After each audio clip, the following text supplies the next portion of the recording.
Now let's put your knowledge in the context of that period between 9:15 and 10:15 on the morning of September the 11th. Somebody calls Bush and the Joint Chiefs of Staff and says, we've got 2 explosions in the World Trade Center and we've got a Russian missile in the lawn of the Pentagon. Wouldn't the first thing they did pick up the phone to President Putin and say, have you lost a missile? Yes, of course, and they did it. As you can review the timetable of September 11 events very carefully, you will see that there were telephone conversations between Putin and Condoleezza Rice. Putin also tried to talk to Bush, but Bush was in the plane, so he was not available for conversation. Okay, so let's put it in context. America is under attack. Yes. Someone discovers that there's a nuclear device in the Pentagon. It's not exploded. No, it did not explode. Right. If it would explode, we will not see Washington today. It's a half megaton. Sure. It's more than 25 times bigger than Hiroshima bomb. Because Hiroshima bomb was less than 20 kilotons. And it's not underground, it's above ground. If it would explode above ground because it hit the wall of the Pentagon. Yes. It's supposed to explode at this level. So then what happens next? The Doomsday plane you talk about in your book. Tell us about the Doomsday plane. Well, many people cannot find explanation why the so-called Doomsday plane was seen flying over the White House. Over the White House at September 11.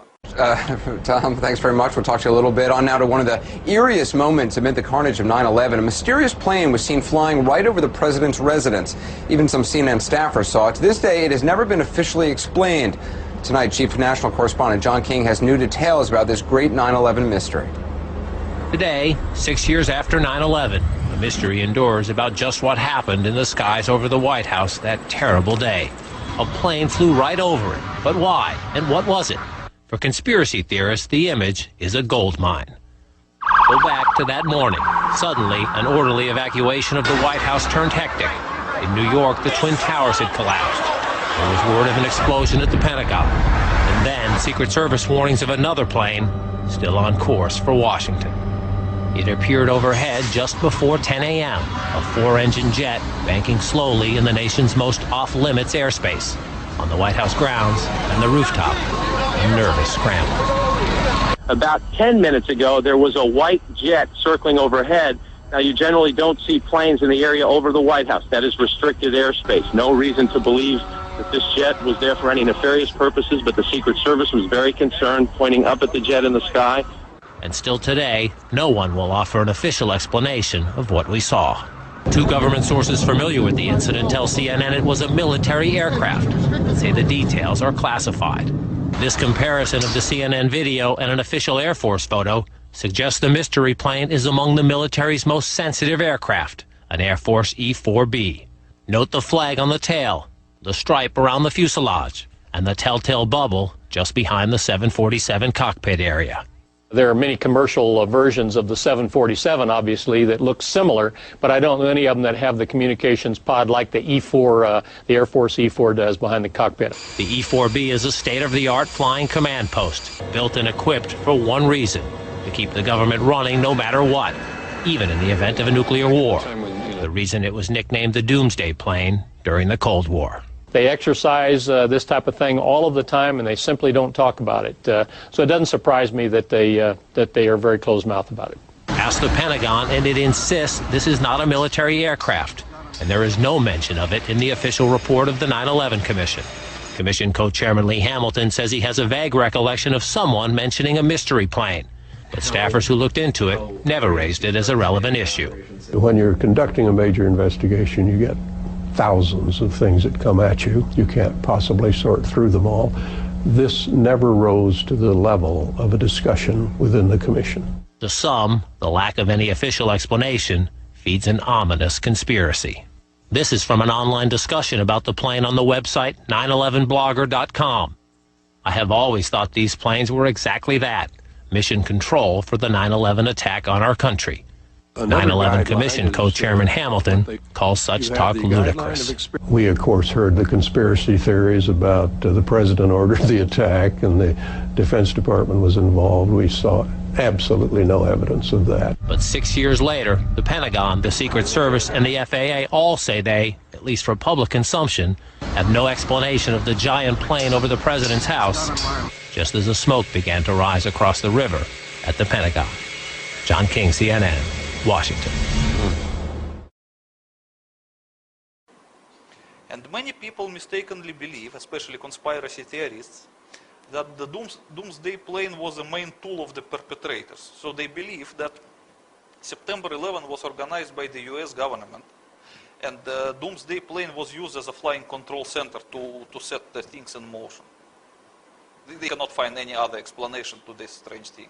And the American government, in turn, tries its best to deny the existence of the doomsday plane and its flying at September 11. This attitude of the US government increased the suspicions of the conspiracy theorists. Yes. But according to what I explain in my book, the story is totally different. First of all, the American government has nothing to do with the September 11 perpetration. It was just a victim. And the doomsday plane was scrambled because of upcoming attack of the missile that hit the Pentagon. Because the missile was detected about 5 or 6 minutes before it arrives to Pentagon by the NORAD, because it has the detection capability. They cannot shoot down the missile because they have no means to shoot it down, but they were still able to detect it. And they would have known exactly what kind of a missile it was. Of course. Once they see the flying things of this kind, they know already what is this.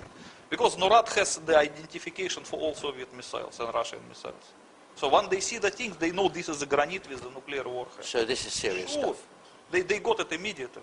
Okay. So they rang the atomic alert about the next minute they detected the missile. And at this time, the doomsday plane was scrambled from somewhere near Washington, and the other 3 doomsday planes somewhere else in the United States of America, because there were 4 of them, and 4 of them were airborne. And that's the first time in history that that's happened. When the planes were scrambled at the result of alert, I am not very sure. But I think so. Unless maybe they were just scrambled on some training exercise or whatever.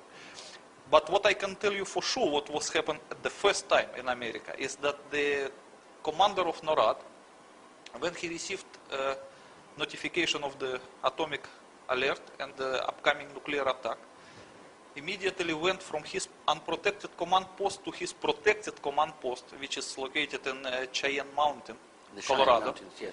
And once he arrived there, he ordered to close the steel anti-atomic doors, which looks like a safe door, as you can see in this picture. Yes. It's an incredibly thick door that can probably save this mountain from the nuclear explosion nearby. And this happened the first time in American history. Never ever happened before. No, this door has never been closed in the American history. This was the first time. Okay. What happened to the command structure? The president, the vice president, the speaker? As everybody who researched the timetable of September 11 probably remembers, that president was in Florida delivering some speech in elementary school or whatever. So he was not available. But the vice president, who was in the White House along with the Secretary of State Condoleezza Rice, were immediately taken by the guards to the anti-atomic bunker under the White House. And this is publicly available information. You can see it at the officially published timetable. And no one can explain why they should drag this person to the anti-atomic bunker. And the speaker is locked away. He's the third in line to the presidency. Excuse me? The Speaker of the House. The Speaker of the House was not dragged into anti-atomic bunker as fast as Vice President Cheney and Condoleezza Rice, but he was also ordered by the same guards to be urgently relocated to some other bunker outside of that area. Because according to the American contingency plans, they cannot keep all the top figures into one place. They have to separate them into different places. But as you look at the timetable, he would have no chance. Because the time they were trying to take him out, the granite already hit the wall of the Pentagon. It's supposed to produce a nuclear explosion. So probably only Cheney and Condoleezza Rice have chance to survive.